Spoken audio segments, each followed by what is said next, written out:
Okay, so for all you single nurses and nursing students out there who you don't have a roommate to practice your abdominal assessment on, I'm going to show you today how you can do that. Of course, you can pick a stuffed animal, but I actually have the best patient for you. Me. Yeah, that's right.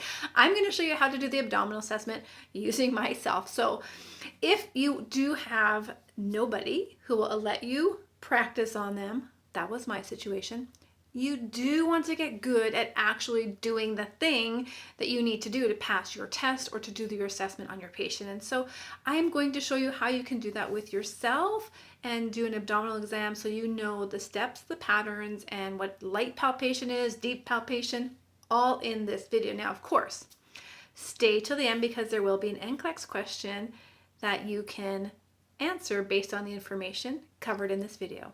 Are you ready to get started?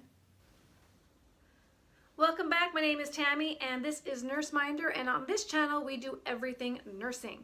So if you're new here, consider subscribing below so that you get the next video when it's released. Assume that your subjective data gathering is already done. You know, the questions about how long has your pain been there, what triggers it, those kind of things, any past medical history, all of that is already done and we're getting into the assessment. 3 things we're going to cover in this video. The first is just the basic foundational stuff you need in order to go into your abdominal assessment. The second is I will show you the abdominal assessment using moi.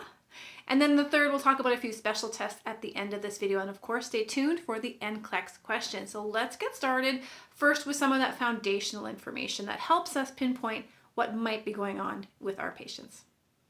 All right, so one of the first things we need to know is the anatomical locations of things. And so we have a thing called the right upper quadrant, left upper quadrant, left lower quadrant, and right lower quadrant. That's probably the most common that you're going to hear in nursing, but we can also have the epigastric, the umbilical region, and the hypogastric or the suprapubic region, just so that if you're hearing these terms, you kind of know what you're looking for. And then we're going to add even more. So if you want to get a little bit more specific about what you're looking at, we have the right and left hypochondriac regions, the right and left lumbar regions, and the right and left iliac regions.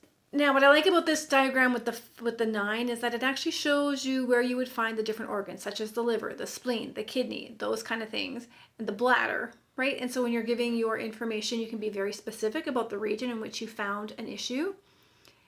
But I don't want you to be fooled by this. All right, so we don't want you to be fooled into thinking that if somebody has pain in the right upper quadrant, it's related to the liver. In fact, we know that the abdominal cavity is very generalized in terms of where it will refer pain. So, for example, the gallbladder will refer pain to your back. And so just making note of where the organs are within the abdomen cavity is all you need to know for now. Okay, confession time. How many of you, and let me know in the comments below, have had to practice your abdominal assessment on a picture, on a pillow, on a stuffed animal, because you had nobody available to help you do this? Let me know below. And what I'm going to show you next is I'm going to show you the abdominal assessment on me. So I'm going to use my body as the demo and my hands as the instructor or as the nurse doing the work. So this is another way that you can practice your abdominal assessment should you not have anybody there as a live patient to practice on. Now, when it comes to the abdominal assessment, we're going to jump into this video assuming you've already done your subjective questions. So you've asked them what their chief complaint is, you've asked them all the questions around their PQRSTU for their pain assessment or whatever it is you use for that framework. You have also done a health history, a family history, a work history, a medication profile. All of those pieces are done and we're ready now to look at the abdomen. So let's get started. Alrighty, so the first thing we need to do is be able to see it. So you're going to have your patient lift their shirt or take it off if they're comfortable. And if you can't see the entire abdomen with them lowering their pant, you're going to have to ask them to undo it so you can physically see what you're looking at. Now, the first thing we're going to do is inspect. We're looking for color, hair distribution. We're looking for any lumps and bumps that might be obvious, surgical scars, moles, that kind of thing. And if surgical scars and lesions exist, you'd want to measure them. You also want to note if there's any hernias. You can ask them to bear down, and if there's any bulges, then you'll notice that there's a hernia present. And then lastly, don't forget to check the umbilicus and make sure it is midline. You might notice some pulsations here about the aorta. You may see the heart beating there. That would be normal in a thinner walled person. And you may see some peristalsis movement there, or if the patient is pregnant, you may see the baby moving. So that's all part of inspection. From the side, we're going to be checking to see the contour. So a scaphoid is where the abdomen is lower than the rib cage to pelvis line. A flat abdomen, we may have a slightly rounded, or we may have a protuberant distended belly. Okay, so after you've finished your inspection, we're going to move on to auscultation. We want to listen first so that we don't increase any peristalsis and the sounds that we might hear if we were to palpate first.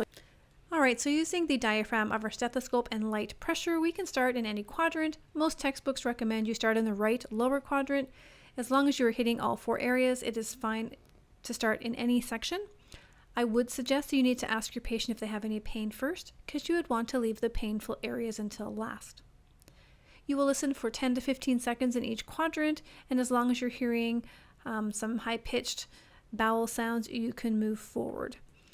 If you hear nothing, you'd need to listen for a full minute in each section. Next, we're going to go on to the bell, and we're going to listen for any bruits in the aortic, in the iliac, and in the femoral arteries. Typically, you should not hear any sounds of blood flow through these arteries. And if you do, you'd want to note that and share that information. All right, so we're just moving down to the iliac artery, which is just down below the umbilicus slightly, right and left side.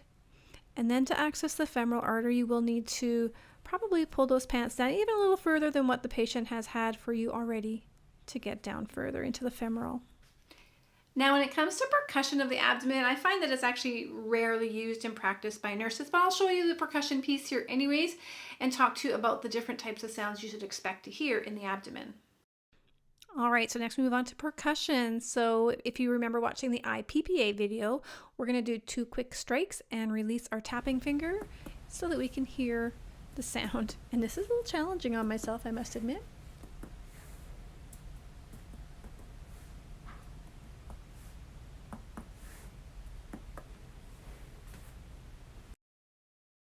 Moving on to palpation, we're going to start again in a systematic approach. We'll assume that we have right lower quadrant, so we're going to start in the right upper. If you notice your patient's tensing, you may want to have them hold their fists like this and pull, and that will distract them so that it will soften the abdominal muscles.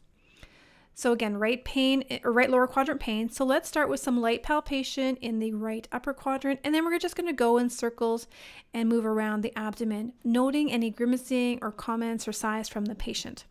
Okay, and as you go over that area where they said it was tender, you want to be paying particular attention. Then we move into deep palpation. So we're going to actually take either 1 or 2 hands and we're going to go further down into the abdomen. So we're looking at a couple, 2, 4, 5 centimeters, and just check to see if anything for masses, lesions, any tenderness that's not obvious again. And when you get to that quadrant where they're tender, you want to just go slowly and just watch their reaction, okay?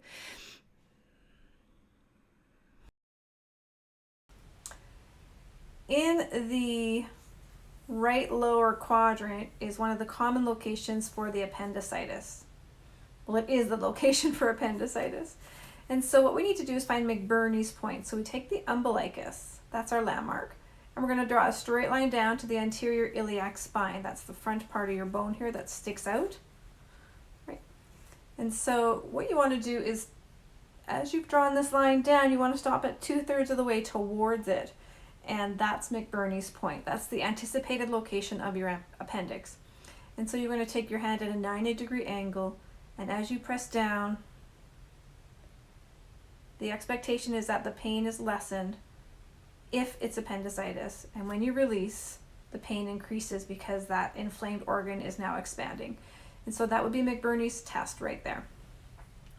To check for the liver to see if it's inflamed or the gallbladder if it's inflamed, you're going to do the hook. So you're going to find the rib cage, press straight down and up kind of thing. And you can use like the side of your hand or the fingers. I find the fingernails can be a bit troublesome, so just use your palm there. Have them take a big breath in and release.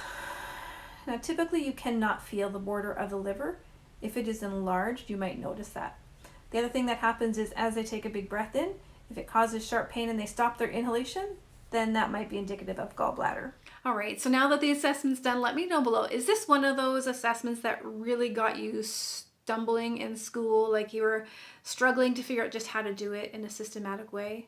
Of course, this is the one where we change our IPPA. If you watched the last video here about inspection, palpation, percussion, and auscultation, if you watch that one, you know that we've actually flipped this one on its head. We start with inspection, and then we go to auscultation, percussion, palpation. We kind of go from the top, bottom up.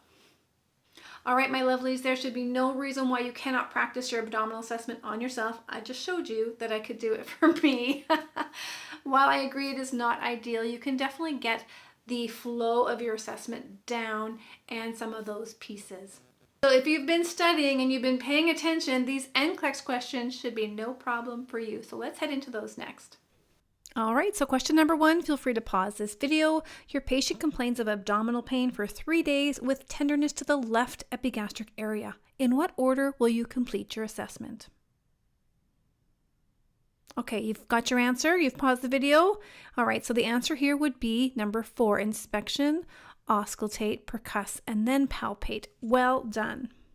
Let's do one more question. Okay, so in this question, we did talk about a few special tests, so we're going to see what you remember. Your patient has acute right lower quadrant pain with a positive McBurney sign. What diagnosis might this lead to? Go ahead, pause the video, and we're back. If you said appendicitis, you would be correct. Well done. Thanks for watching. If you haven't subscribed already, please hit that subscribe button, hit the like button and the bell. You'll be notified when the next video is released. And when you subscribe, you're really supporting me and saying, you know what, the content you're making is of value, keep making it. That's really what I want to know, is that this is valuable to you.